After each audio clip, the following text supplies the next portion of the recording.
को साधुवाद दो, ये उसको धन्यवाद दो, ये उस पर उसकी कृपा हम पर हुई है।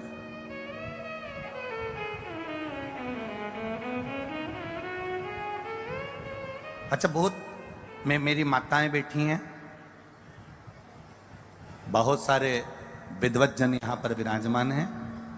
एक बात आपसे पूछें, बच्चा गर्भ के अंदर अगर सही रहता है, बिल्कुल सही है, बोलो तो डॉक्टर ऑपरेशन की बोलता है क्या? वो तो बच्चा गर्भ में टेढ़ा हो गया तो डॉक्टर ऑपरेशन करेगा कि नहीं करेगा? अरे जीजियों बोलो तो जम के, करेगा ना।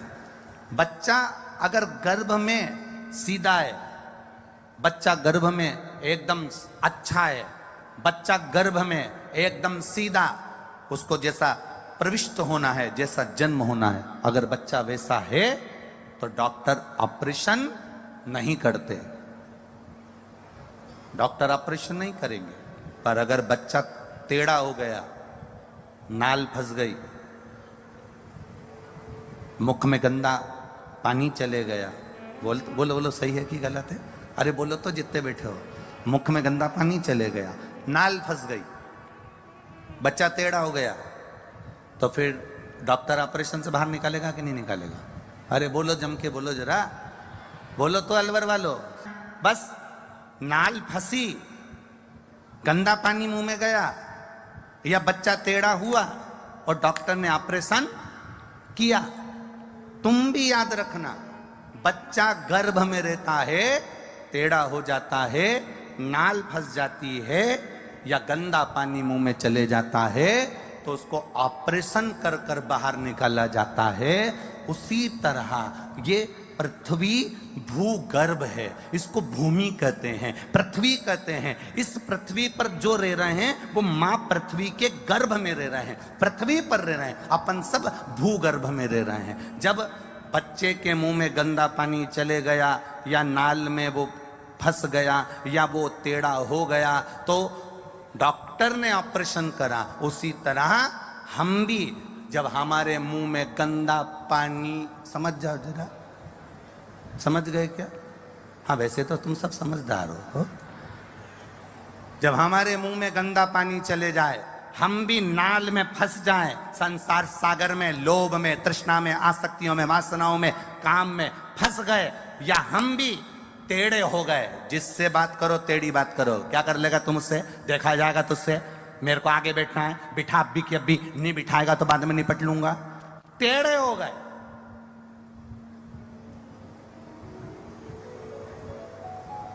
गंदा पानी मुंह में गया, नाल में फंसे, काम, लोभ, आसक्ति, वासना, तृष्णा में, और टेढ़े हो गए हम लोभ में, कहीं हमारे विचारों में, कहीं हम अहंकार में, कहीं तृष्णा में, कहीं आसक्ति में हम टेढ़े हो गए।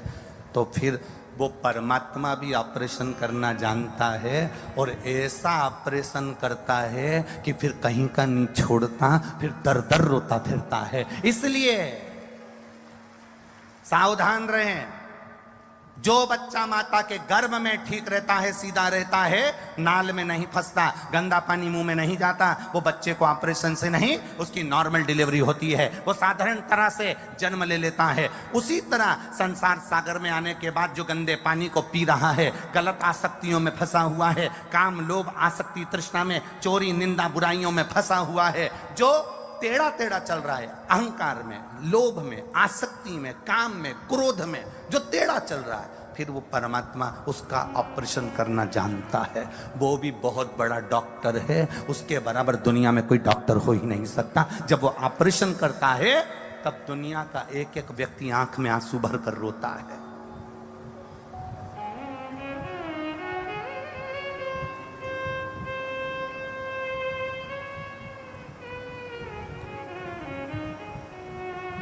कितने, जब वो ऑपरेशन करता है तो व्यक्ति रोता है। कोरोना महामारी को उठाकर देखिए, उसने ऑपरेशन करना चालू करा था,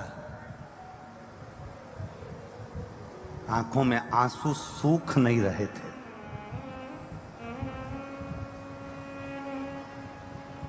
उठाकर देखिए, कहीं भूकंप आ जाता है, कहीं सुनामी आ जाती है, कहीं पहाड़ पर्वत गिर जाते हैं, पूरे मकान ध्वस्त हो जाते हैं, कहीं कुछ ना कुछ लोग पानी में डूब रहे, कोई पर्वत धस रहा है, कोई हिमाचल में देख लो, उत्तराखंड देख लो, बिहार साइड देख लो, कहाँ ये उसके ऑपरेशन है,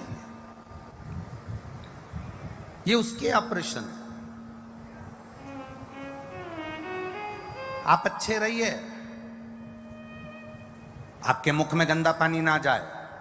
एक बात बहुत अच्छे से याद रखना, मंदिर जाओ, देवालय जाओ, शिवालय जाओ या भगवान की कथा में जाओ, संकीर्तन में जाओ, आपका मुख गंदे पानी से गंदा नहीं होना चाहिए, ना आपके मुख में से गाली, अपशब्द, ताने कुछ ना निकले। हम सहज बनकर क्यों नहीं जाते?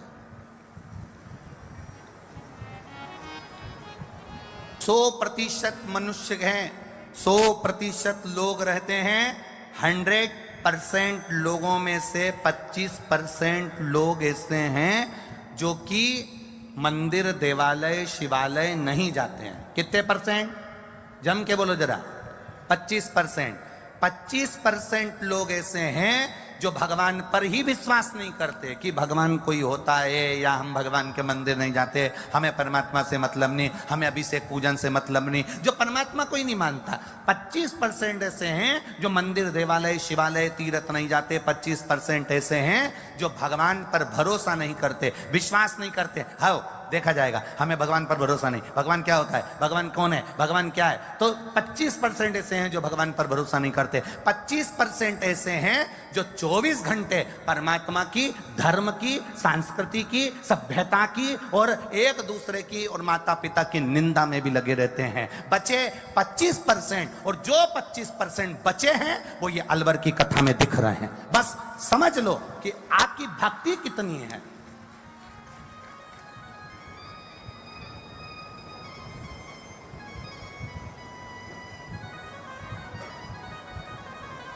और उन 25% जो भगवान के मंदिर जा रहे हैं, जो 25% बचे हैं जो भगवान के भजन में लगे हैं, जो 25% बचे हैं जो परमात्मा की भक्ति में लगे हैं, जो 25% बचे हैं परमात्मा के नाम में लगे हैं, जो 25% बचे हैं वो भगवान का अभिषेक पूजन कर रहे हैं, जो 25% बचे हैं वो धर्म को मानते हैं, सनातन धर्म को मानते हैं, अपने वेद पुराण को मानते हैं, अपने शास्त्रों को मानते हैं। अब हम क्या कर रहे हैं, उन 25% को भी कहीं ना कहीं, हम उन 25% को भी ये विचार कर रहे हैं कि ये ठीक रह लें, तो हम उनको भी विचार कर करके उन पर कुछ ना कुछ ऐसा प्रभाव कर दें, ऐसा दबाव बना दें, 25% भी और कटते चले जाएं। क्या मतलब? भक्ति में जोड़ो लोगों को। संसार में आए हो ना, इस शरीर की सदुपयोगता जानिएगा। पहले कथा में कहा था, आज फिर कह रहे हैं। तुम लोगों के पास में गाड़ी है कि नहीं? 2 व्हीलर 4 व्हीलर बोलो, जम के बोलो जरा। सबके पास है 2 व्हीलर 4 व्हीलर है? किसी के पास 4 व्हीलर होगी, किसी के पास 2 व्हीलर होगी। है?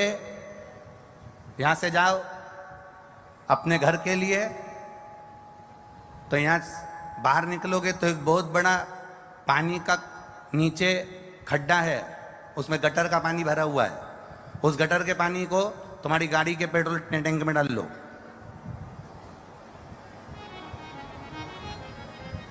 गाड़ी चलेगी? अरे बोलो जम के, नहीं चलेगी।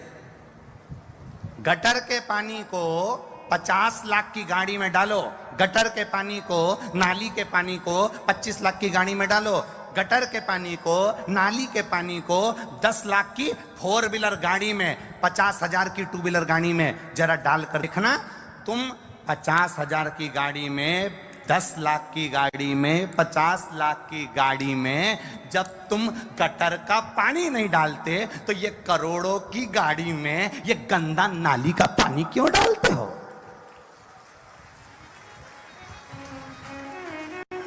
क्यों मदिरा का नशा करना? क्यों दारू का नशा करना? क्यों ये गलत नशों में डूबना। ये करोड़ों की गाड़ी है, एक लीवर खराब हो जाता है 20-20, 25-25 लाख देने को तैयार खड़े हैं लोग बाग। लीवर बदल दो साहब, लीवर दे दो साहब, किडनी बदल दो साहब, किडनी दे दो साहब। एक गाड़ी करोड़ों की परमात्मा ने देकर भेजा है। इस गाड़ी की कीमत को जिस दिन तुम समझ गए, इस गाड़ी की कीमत को, तुम एक जरा सा 10,000 का मोबाइल पर स्क्रीन गार्ड चला के चल रहे हो और रोड पर चल रहे हो, तो पुलिस वाले बार बार कह रहे हैं हेलमेट लगाओ, सीट बेल्ट लगाओ, हेलमेट लगाओ, सीट बेल्ट लगाओ। उनका काय का फायदा? फायदा तुम्हारा है, पुलिस का फायदा नहीं है। तुम्हारे हेलमेट लगाने से, सीट बेल्ट लगाने से पुलिस का फायदा नहीं है, फायदा तुम्हारा है। उसी तरह गटर का पानी नहीं पियोगे, गंदा पानी नहीं पियोगे, नशा नहीं करोगे, तो उसमें तुम्हारा फायदा है। ये गाड़ी नहीं तो बेकार हो जाएगी, एक दिन घर पर पड़ी रहेगी, उस गाड़ी का कोई मोल तत्व नहीं रहेगा। सड़ रही है गाड़ी, पलंग पर पड़ी है, बच्चे ले जाएंगे, बिठाकर डॉक्टर को दिखाएंगे, लाकर पटक देंगे, दवाई वाला दवाई दे देगा, सिस्टर तुमको इंजेक्शन लगा देगी, पर गाड़ी तो पलंग पर पड़ी है ना। क्या काम की वो भंगार की गाड़ी जिसकी कोई कीमत ही नहीं है।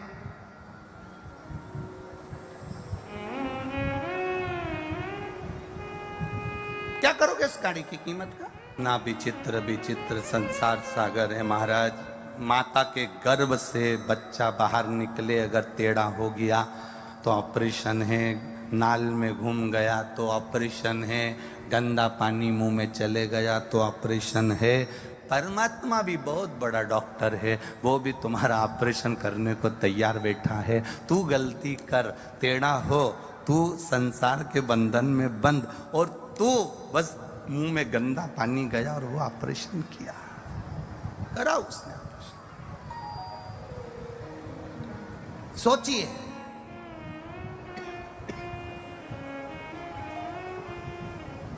उसको धन्यवाद दो।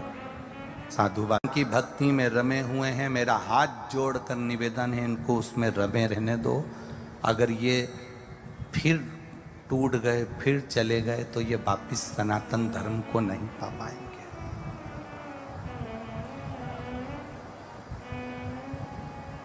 भक्ति करो। मेरे ओगड़दानी ने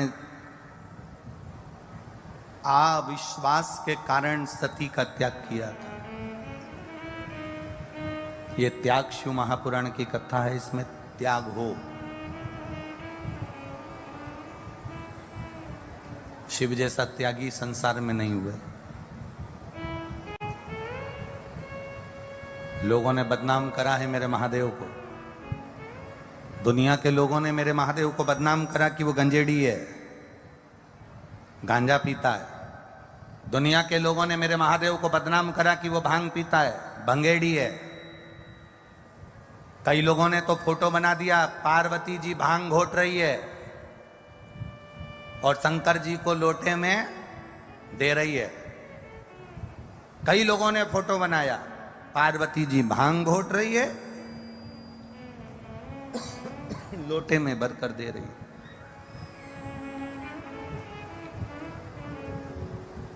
आप में से कितनी माताएं बैठी हैं जो अपने पति को तंबाकू का गुटखा मल के देती हो? बोलो री बोलो, जरा जम के तो बोलो। इतनी बैठी है, लाखों की संख्या में आप लोग आए हो। ईमानदारी से बोलना, कितनी माताएं जो अपने पति को तंबाकू का गुटखा मल के देती होगी?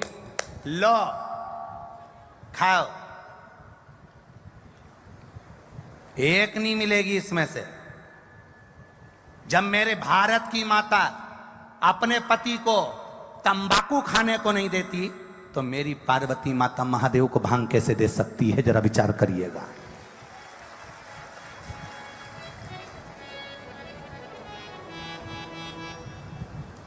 मेरी जगत जननी मां पार्वती भांग कैसे दे सकती है? तुम गलत सोच, गलत विचार, शिव को जाने ही नहीं लोग, शंकर को पहचान ही क्या कर रहे हैं? आज के जमाने में लोग शंकर को कहां पहचान रहे हैं? शंकर कौन, शिव कौन? शिव महापुराण की कथा कहती है, शिव हमारी श्वास, शिव हमारी धड़कन, शिव हमारा पिता, शिव हमारा बाबुल, शिव हमारे घर का बुजुर्ग, शिव हमारे घर का दादा, शिव हमारे को संभालने वाला विश्वनाथ, वो शिव हमारा पिता है, वो शिव हमारा दादा है, वो शिव हमारा पिता था ना। कहां लोगों ने, बस भ्रम में जी रहे हैं, भगवान के भ्रम में हम जीना चाह रहे हैं, बस भ्रम में जी रहे हैं, ऐसे जाना, ऐसे करना, वैसा करना, पर ये पहचान नहीं पा रहे कि हम शंकर के होंगे कैसे, हम शिव को पहचाने कैसे, हम शंकर को जाने कैसे।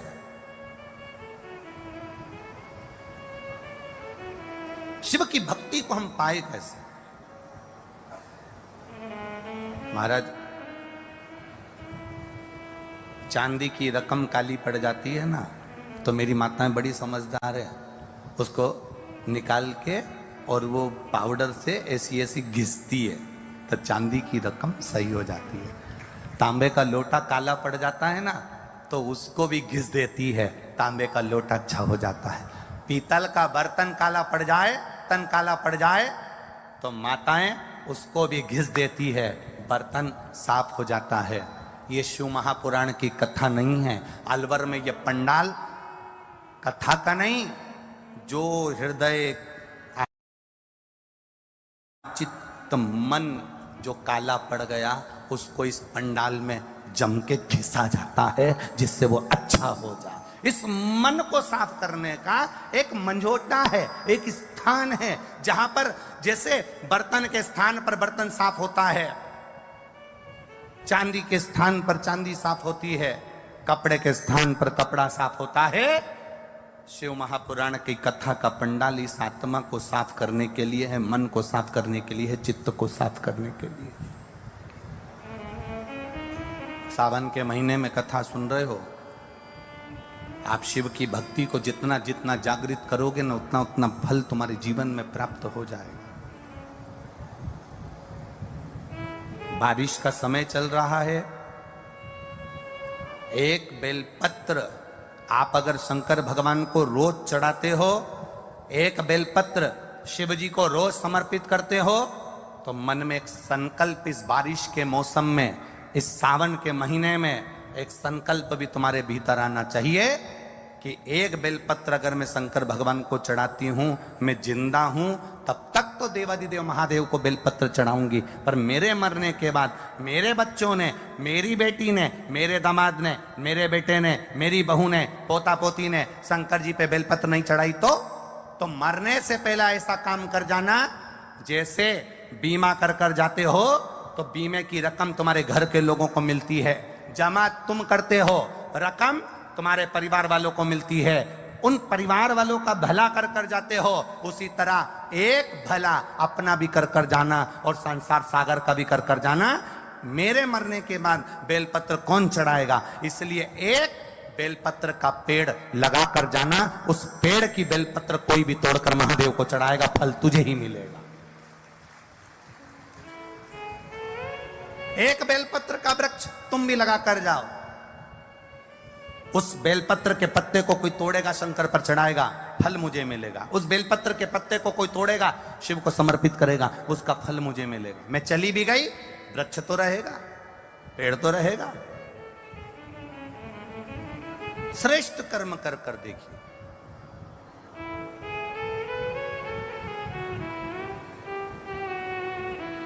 और जब श्रेष्ठ कर्म हम करेंगे तो उसका सुख हमको मिलेगा, निश्चित प्राप्त होगा।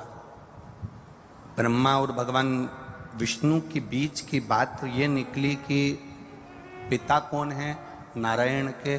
ब्रह्मा जी कहते हैं विष्णु जी मेरे पिता हैं, तो वो शिवलिंग की आकृति जो प्रकट हुई, ब्रह्मा जी उसका सिर देखने जा रहे हैं और भगवान नारायण उसका चरण देखने जा रहे हैं। नारायण चरण नहीं मिला तो उन्होंने सत्य कह दिया कि शिव के चरण नहीं मिले, क्योंकि शंकर के चरण ढूंढने से अच्छा है शंकर से केवल दर्शन की मूलता पाना।